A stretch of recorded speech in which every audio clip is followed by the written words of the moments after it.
नमस्कार, जन टीवी देख रहे हैं आप। मैं श्वेता शर्मा आपके साथ। खबरों की शुरुआत से पहले एक नजर डालेंगे अभी की हेडलाइंस पर। केदारनाथ विधानसभा उपचुनाव के लिए प्रचार का अंतिम चरण। आज शाम थम जाएगा शोर। बीजेपी का कांग्रेस पर हमला, कहा किसी बड़े नेता ने नहीं दिखाई दिलचस्पी। देहरादून के कलेक्टर सभागार में सड़क सुरक्षा समिति की हुई बैठक। संबंधित विभागों को सड़क सुरक्षा के तहत दिए गए दिशा निर्देश। 10 दिन में सीसीटीवी सही कराने के आदेश। निकाय चुनाव को लेकर के शहरी विकास मंत्री प्रेमचंद अग्रवाल का दावा, दिसंबर में होगी वोटिंग। विपक्ष लगातार खड़े कर रहा है सवाल। देहरादून में प्रदूषण का बढ़ता खतरा, हवा खराब श्रेणी के करीब पहुंची। एयर क्वालिटी इंडेक्स 150 के पार। डॉक्टरों ने दिए सतर्कता बरतने की सलाह।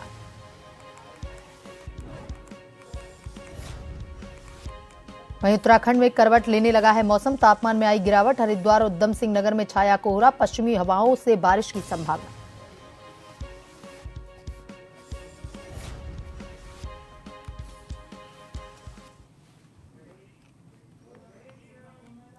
और अब खबरें विस्तार से। केदारनाथ विधानसभा उपचुनाव के लिए आज प्रचार बंद हो जाएगा। 20 नवंबर को मतदान और 23 को मतगणना होगी। वहीं शांतिपूर्ण मतदान और मतगणना के लिए निर्वाचन विभाग और प्रशासन ने तैयारियां पूरी कर ली हैं। इस वर्ष 9 जुलाई को केदारनाथ विधानसभा की विधायक शीला रानी रावत के निधन से सीट खाली हो गई थी। 15 अक्टूबर को भारत निर्वाचन आयोग ने उपचुनाव की अधिसूचना जारी की थी। 22 से 29 अक्टूबर तक नामांकन प्रक्रिया के तहत 6 प्रत्याशियों ने अपना नामांकन किया। इस उपचुनाव में भाजपा से आशा नोटियाल, कांग्रेस से मनोज रावत और उक्कांद्रा से डॉक्टर आशुतोष भंडारी के अलावा निर्दलीय त्रिभुवन चौहान, आरपी सिंह और प्रदीप रोहन मैदान में है। बीते 17 दिनों से सभी प्रत्याशी चुनाव प्रचार में जुटे हुए हैं। आज शाम 5 बजे प्रचार खत्म हो जाएगा। सहायक जिला निर्वाचन अधिकारी धीरज कुमार ने बताया कि केदारनाथ विधानसभा उपचुनाव में कुल 90,875 मतदाता अपने मताधिकार का प्रयोग करेंगे। मतदान के लिए 173 पोलिंग बूथ बनाए गए हैं। 18 नवंबर को दूरस्थ घोड़ार, रासी, चिलोड़ मतदान केंद्रों के लिए पोलिंग पार्टियां रवाना होंगी, जबकि 19 नवंबर को अन्य शेष पार्टियां भी रवाना की जाएंगी। उन्होंने बताया शांतिपूर्ण मतदान के लिए सभी तैयारियों को पूरा कर लिया गया है।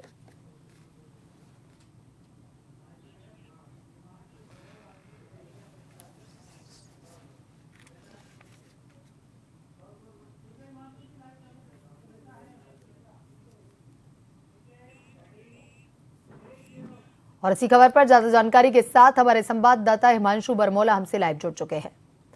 हिमांशु, केदारनाथ विधानसभा उपचुनाव लगातार सुर्खियों में रहा है। लगातार प्रचार प्रसार दोनों पार्टियों के द्वारा किए जा रहे हैं। आज क्या कुछ विशेष तैयारी है, क्योंकि आज प्रचार का जो शोर है उसका अंतिम दिन है। प्रचार प्रसार भी आज थम जाएगा। दोनों पार्टियां किस तरह से तैयारी कर रही हैं, किस तरह से प्रचार प्रसार वहां पर किया गया है, क्या कुछ चुनाव को लेकर के तैयारी है, अपडेट दीजिए। निश्चित रूप से आपको बताना चाहता हूँ कि केदारनाथ विधानसभा उपचुनाव के अंतर्गत आज जो है चुनाव प्रचार का जो दौर है वो थम जाएगा। यानी कि शाम 5 बजे बाद कोई भी राजनीतिक पार्टियां या कोई भी निर्दलीय जो कैंडिडेट है वो चुनाव प्रचार नहीं कर पाएगा। हालांकि इस सीट पर 20 तारीख को मतदान होना है और 23 को मतगणना होनी है, जिसको लेकर निर्वाचन आयोग की तरफ से पूरी तैयारियां कर ली गई है, प्रशासन की तरफ से पूरी तैयारियां कर ली गई है। इसके साथ ही साथ अगर बात कर ली जाए तो आज से पोलिंग पार्टियां रवाना होंगी। दूरस्थ क्षेत्र की जो पोलिंग पार्टियां हैं उन्हें रवाना कर दिया जाएगा। और इसके साथ ही साथ जो है जो नजदीक की पोलिंग पार्टियां हैं या जो शहर छोटे छोटे शहर हैं वहां पर जो पोलिंग पार्टियां उन्हें कल रवाना किया जाएगा और 20 तारीख को पूरी तरीके से निर्वाचन आयोग तैयार है मतदान करवाने के लिए। वहीं अगर बात कर ली जाए पूरे केदारनाथ विधानसभा क्षेत्र की, तो वहां पर लोगों को लेकर खासा उत्साह देखने को मिल रहा है। लोग बढ़ चढ़कर जिस तरीके से हमने ग्राउंड जीरो से रिपोर्ट दिखाई थी लगातार, तो लोग बढ़ चढ़कर वहां पर जो है मतदान देने के लिए आगे आने वाले हैं, ऐसा उनका कहना है। हालांकि जो वहां पर उपचुनाव के दौरान में जो सीधी टक्कर है वो वो भाजपा और कांग्रेस की है। दोनों ही राजनीतिक दल पूरी जोर से तैयारियां कर रहे थे, पूरी तरीके से प्रचार प्रसार कर रहे थे। भाजपा की तरफ से खुद जो प्रदेश प्रभारी है दुष्यंत गौतम, वो भी यहाँ पर लगातार बने हुए हैं। चाहे प्रदेश महामंत्री की बात कर ली जाए या मुख्यमंत्री पुष्कर सिंह धामी की बात कर ली जाए, उन्होंने भी लगातार प्रचार प्रसार में कोई कमी नहीं छोड़ी। इसके साथ ही साथ अगर कांग्रेस की बात कर ली जाए तो कांग्रेस में भी जो है पूर्व प्रदेश अध्यक्ष गणेश गोदियाल, पूर्व मुख्यमंत्री हरीश रावत, चाहे प्रीतम सिंह की बात कर ली जाए, तो वो तमाम ऐसे बड़े बड़े चेहरे थे जिन्होंने वहां पर जाकर अपने प्रत्याशी के पक्ष में वोट मांगा है। हालांकि देखने वाली बात ये होगी कि 20 तारीख को जनता की राय क्या होती है और 23 को क्या निकलकर सामने आता है। लेकिन उससे पहले की अगर बात कर ली जाए तो लोगों में काफी जो है उत्साह देखने को मिला। हालांकि नाराजगी भी देखने को मिली, चाहे बीजेपी की बात कर ली जाए या कांग्रेस की बात कर ली जाए। कुछ लोग मनोज रावत के स्टेटमेंट से खुश नहीं है, कुछ लोग भाजपा कैडर होने के बाद भी भाजपा के जो प्रत्याशी के चयन है उसको लेकर कुछ नहीं है। कई लोगों का मानना है कि मुद्दों की अगर बात कर ली जाए तो मुद्दों को लेकर कई लोगों का मानना है कि पर्यटन को लेकर यहाँ पर जो है 1 महीना जो यात्रा रुकी थी उसको देखते हुए भी वोट दिया जाएगा, और इसके साथ साथ जो है शिक्षा स्वास्थ्य सुविधाओं को लेकर भी वहां पर वोट दिया जाएगा। और सबसे बड़ी बात यह है कि लोगों के मन से एक नैरेटिव जो निकला नहीं है अभी तक, वो केदारनाथ को लेकर है कि केदारनाथ का जो शिलान्यास दिल्ली में किया गया था उसको लेकर नैरेटिव नहीं निकला, लेकिन भाजपा के प्रति वो लोग समर्पित भी दिखे हैं। तो इस लिहाज से देखा जाए ये बहुत ही महत्वपूर्ण उपचुनाव है।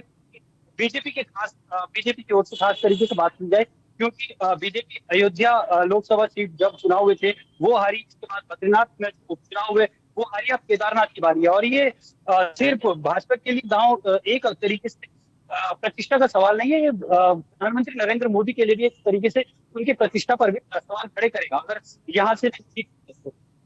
तो कुल मिलाकर ये कहा जा सकता है कि जो है 20 को मतगणना होगी, मतदान होगा, और 23 को मतगणना होगी। क्या रिजल्ट निकलेगा ये 23 तारीख को ही पता चलेगा। जी जी हिमांशु, ये देखने वाली बात होगी कि 23 नवंबर को केदारनाथ की जनता किस प्रत्याशी के सिर पर जीत का सेहरा बांधती है। तमाम जानकारी के लिए धन्यवाद।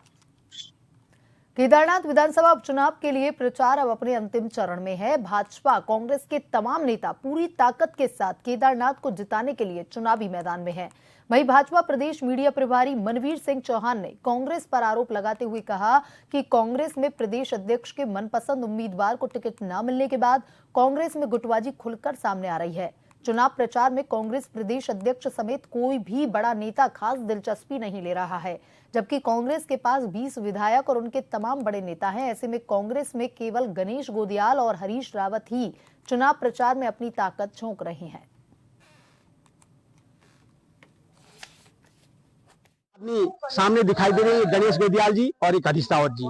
गणेश गोदियाल जी अपने आगे के चुनाव की तैयारी की लिहाज से लगातार सक्रिय दिखाई दे रहे हैं और आदरणीय हरीश रावत जी के चेले हैं। तो लेकिन केदारनाथ की जनता ने कांग्रेस को बुरी तरह से सबक सिखाने का मन बना लिया है और कांग्रेस की जो गुटबाजी दिखाई दे रही है और जो उनके नेता स्टार्टिंग में बहुत सारे यहाँ पर प्रचार के लिए आए थे, तो कांग्रेस के नेता भी पूरी तरह से केदारनाथ की जनता की भावनाओं को समझ गए हैं। उन्होंने हार स्वीकार कर लिए, इसलिए उन्होंने यहाँ से अपना बोरा बिस्तर भी बांध लिया है। रुड़की में भगवानपुर भाजपा ब्लॉक प्रमुख और भाजपा पूर्व विधायक प्रकरण में कांग्रेस विधायक ममता राकेश की एंट्री हो गई है। उन्होंने ब्लॉक प्रमुख के आरोपों को सही बताते हुए भाजपा पर कटाक्ष किया है। ममता राकेश ने कहा कि वीडीसी की बैठक में 1 साल पहले हमने कह दिया था कि ब्लॉक प्रमुख करुणा कर्णवाल के अधिकारों का दुरुपयोग उनके ताऊ पूर्व विधायक देसराज कर्णवाल कर रहे हैं। उन्होंने भाजपा पर हमलावर होते हुए कहा कि भाजपा के नेता एक दूसरे के भ्रष्टाचार उजागर कर रहे हैं।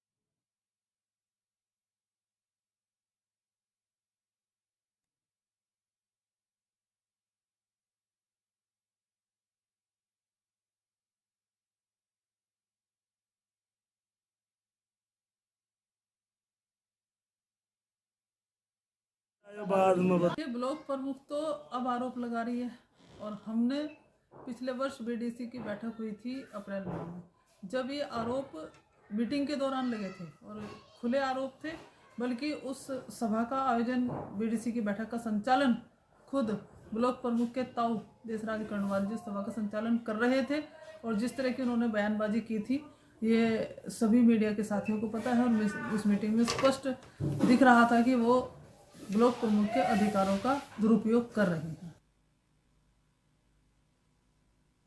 मुख्यमंत्री पुष्कर सिंह धामी ने अधिकारियों को सड़क दुर्घटना सुरक्षा नियमावली बनाने के निर्देश समेत सड़कें सुरक्षित बनाने के निर्देश दिए।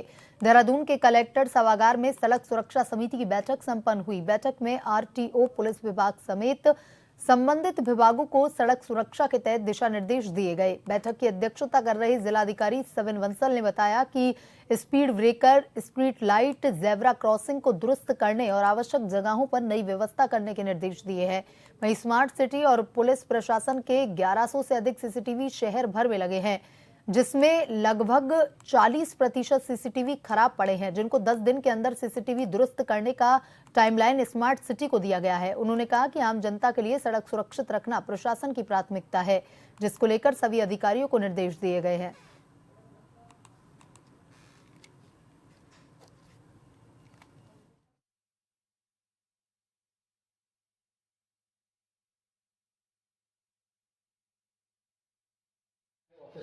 लाइन हमारी वियर आउट हो चुकी हैं, फेड आउट हो चुकी हैं, तो उनको निर्देशित किया गया है कि हमारी अगली मीटिंग तक जो 15 दिसंबर को हम रखेंगे उससे पहले सभी जेब्रा क्रॉसिंग्स पे मार्किंग्स हो जानी चाहिए। कुछ ट्रैफिक लाइट्स हमारी डिफेक्टिव थी, उसके लिए एसएसपी साहब ने एक टाइमर निर्धारित कर दी है कि वो हमें दुरुस्त दिखेंगी विद इन नेक्स्ट 10 डेज, और इसके लिए अगर कोई भी मनी की आवश्यकता है तो वो यहाँ से प्रदत्त कर दिया जाएगा। हमारा अगला एक अहम मुद्दा था ट्रैफिक लाइट्स का, जो नई ट्रैफिक लाइट्स लगनी है, तो उसके लिए 14 पॉइंट्स हमको नए दिए गए हैं कप्तान साहब द्वारा। उनको हम PPP मोड पे इम्प्लीमेंट करना चाह रहे हैं, जिससे पब्लिक इन्वेस्टमेंट ना लगे, जैसे हमने EV चार्जिंग स्टेशंस का किया है। और फर्म को हम कुछ पब्लिसिटी राइट्स दे देंगे रेवेन्यू शेयरिंग में, सो हमारी जीरो कॉस्ट पे ट्रैफिक लाइट्स नई इंस्टॉल हो जाएंगी जिले भर में। उत्तराखंड में निकाय चुनाव न करवाने को लेकर के विपक्ष के आरोपों के बीच राज्य के शहरी विकास मंत्री डॉक्टर प्रेमचंद अग्रवाल ने दावा किया है कि किसी भी स्थिति में इस वर्ष दिसंबर माह में निकाय चुनाव होंगे। उन्होंने कहा कि निकाय चुनाव में आरक्षण की स्थिति तय होते ही सरकार निकाय चुनाव का कार्यक्रम जारी करेगी। दिसंबर माह में निकाय चुनाव होंगे, इसके लिए सरकार तैयारी कर रही है। आपको बता दें कि पिछले वर्ष दिसंबर 2023 में प्रदेश की करीब 100 नगर निकायों का 5 वर्ष का कार्यकाल समाप्त हो गया था, लेकिन अब तक निकाय चुनाव न करवाने को लेकर विपक्ष लगातार सवाल खड़े कर रहा है।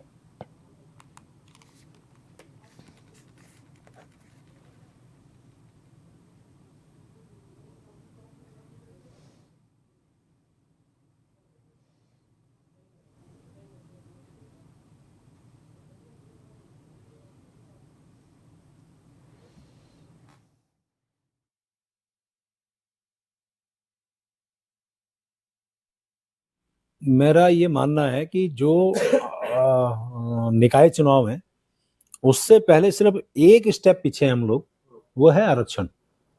आरक्षण का निर्धारण जैसे ही होगा और उसके तुरंत बाद हम कार्यक्रम जारी करेंगे और कार्यक्रम जारी होते ही चुनाव कराएंगे। तो मुझे लगता है कि जैसा मैं पहले भी कहा था, मैं दोहरा देता हूं कि दिसंबर में किसी भी तरह से हम चुनाव कराने के लिए हमारी मंशा भी है, सरकार भी चाहती है, हम सब लोग इच्छुक हैं और सारी परिस्थितियां अनुकूल रही तो हम दिसंबर में चुनाव कराएंगे। की तरफ हाल ही में पॉल्यूशन कंट्रोल बोर्ड के मानकों के हिसाब से देहरादून की हवा खराब श्रेणी के करीब पहुंच गई। देहरादून में एयर क्वालिटी इंडेक्स 150 के पार पहुंच गया है, जिसको लेकर के दून मेडिकल कॉलेज के मुख्य चिकित्सा अधीक्षक डॉक्टर अनुराग अग्रवाल का कहना है कि अस्थमा और सांस की समस्याओं से संबंधित मरीजों को अपने स्वास्थ्य के प्रति विशेष ध्यान रखना चाहिए। निरंतर चेकअप करवाने की जरूरत है।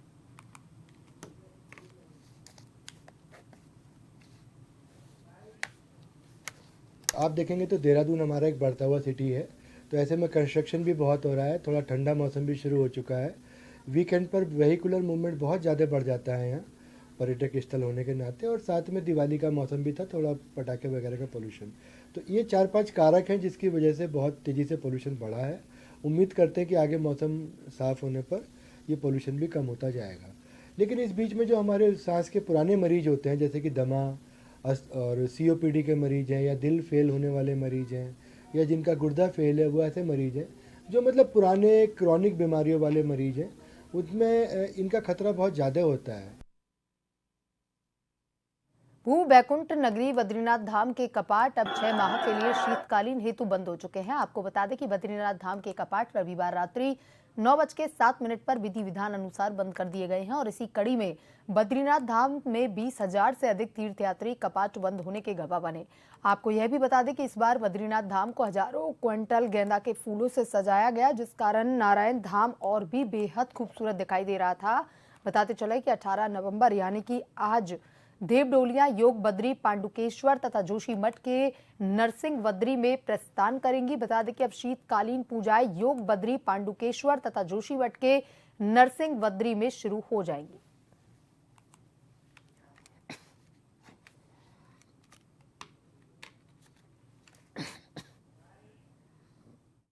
कि जो हमारी चार धाम यात्रा है उसमें निरंतर वृद्धि होती जा रही है, निरंतर उसमें श्रद्धालुओं की संख्या में काफ़ी बढ़ोतरी हो रही है और प्रदेश सरकार के स्तर से भी निरंतर जिस प्रकार से यात्री सुविधाओं को लेकर के प्रयास किए जाने चाहिए वो किए जा रहे हैं। और स्वाभाविक रूप से जब यात्रा समाप्त होती है जिस वक्त, उसके पश्चात प्रदेश सरकार के स्तर से बद्रीनाथ केदारनाथ मंदिर समिति के स्तर से जो यात्रा काल में हमको अनुभव प्राप्त होते हैं, जो जहां पर हमको सुधार और संशोधन की आवश्यकता लगती है, तो उसको लेकर के हम लोग होमवर्क करते हैं। प्रदेश सरकार भी होमवर्क करती है, शासन स्तर पर भी विभिन्न स्तरों पर बातचीत निरंतर होती रहती है। भगवान बद्री विशाल का मंदिर हजारों क्विंटल फूल से सजा हुआ आपको दिखाई दे रहा है और आज के दिन ही भगवान बद्री विशाल की जो प्रतिमा है वो फूलों से सजाई जाती है। ये एक विशेष दिन आज का होता है और बद्री विशाल के कपाट बंद कर दिए जाएंगे और इस साल की यात्रा संपन्न हो।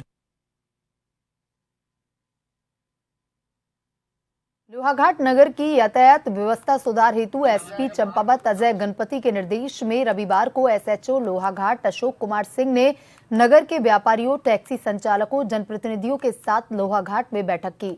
यातायात व्यवस्था सुधारने के लिए सुझाव मांगे। वही व्यापार संघ अध्यक्ष मनीष जुकरिया के नेतृत्व में व्यापारियों ने अपने अपने सुझाव दिए। स्टेशन बाजार से बाइकें हटाकर टैक्सी वाहनों को लगाने की मांग की ताकि व्यापारियों का व्यापार बढ़ सके। वहीं टैक्सी संचालकों के द्वारा पार्किंग स्थल में खड़े किए गए खराब वाहनों को हटाने तथा सड़क किनारे खड़े वाहनों व प्राइवेट वाहनों में सवारी ढोने वाले लोगों पर कार्रवाई की मांग की। जनप्रतिनिधियों के द्वारा स्टेशन बाजार में लगाएंगे रेडी खोखों के पीछे हटाने की मांग की गई ताकि यातायात सुचारू रूप से चल सके और लोगों को जाम से निजात मिल सके।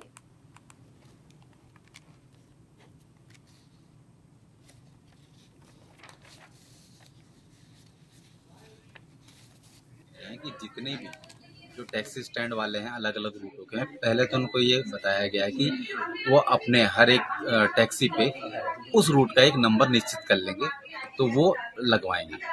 हर एक अलग अलग रूट का अलग अलग नंबर होगा तो वो सब टैक्सी वाले लगवाएंगे, ये सुनिश्चित करेंगे। दूसरी चीज, जितने भी टैक्सी वाहन हैं अपने कागज सारे पेपर पूरे एकदम फिट रखेंगे। दूसरी चीज, उनमें जितने भी रिफ्लेक्टर है आगे और पीछे रिफ्लेक्टर जरूर लगाएंगे। तो जितने भी यातायात संबंधी जो भी नियम है उनको बताए गए हैं और उनको पालन करने के लिए निर्देश दिए गए हैं।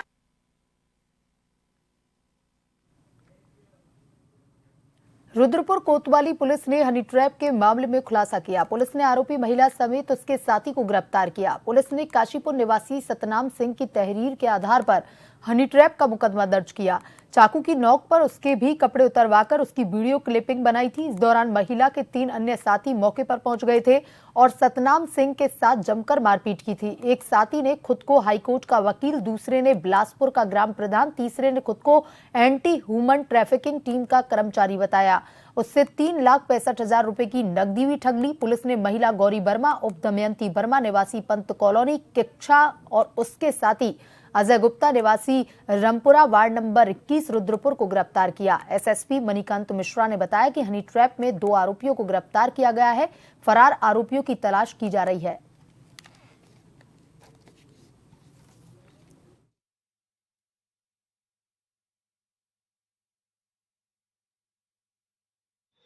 और बड़ी गोपनीयता से जीतो कंबोज के द्वारा इसमें जांच की गई। जांच के उपरांत ये पाया गया कि जो तथ्य प्रार्थना पत्र में दिए गए हैं वो सही हैं। उस पर अपराध पंजीकृत हुआ और उसमें आज 2 लोगों को गिरफ्तार किया गया है। जो महिला जिन्होंने सतनाम सिंह को फंसाया और गलत फ़ोटो और वीडियो बनाई और उसको मीडिया में या सोशल मीडिया में अपलोड करने की धमकी के नाम पर पैसे लिए, और उनका सहयोग करने वाले अजय गुप्ता, उनको भी गिरफ्तार किया गया है।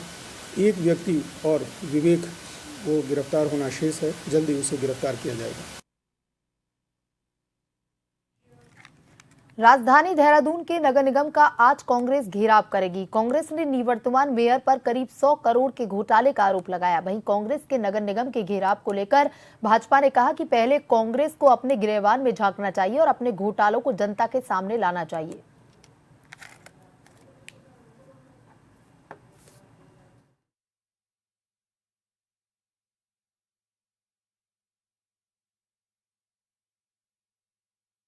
बगल में वहीं बैठेगा तो यहाँ, तो ये चीज ठीक नहीं है। पहले तो कांग्रेस को शायद अपने घोटाले उजागर करने चाहिए जो आंखंड तक भरे थे, जो इतने सालों तक उन्होंने राज किया।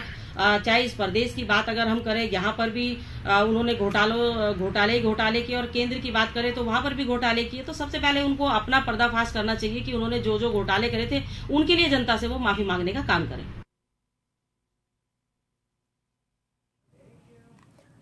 केदारनाथ उपचुनाव में राजनीतिक पार्टियों का जनता के बीच जाना लगातार जारी है। केदारनाथ चुनाव के दंगल के बीच एक बार फिर कांग्रेस ने केदारनाथ में आई आपदा को लेकर जनता के बीच में जाने का काम कर रही है। वहीं इसको लेकर प्रदेश प्रभारी दुष्यंत कुमार गौतम का कहना है कि कांग्रेस का इतिहास रहा है कि वह आपदा में भी अक्सर अवसर तलाशने का काम करती है। वहीं उन्होंने कहा, जिस समय केदारनाथ धाम में आपदा आई उस समय सूबे के मुख्यमंत्री पहले आदमी थे जो आपदा का जायजा लेने के लिए केदारनाथ पहुंचे थे।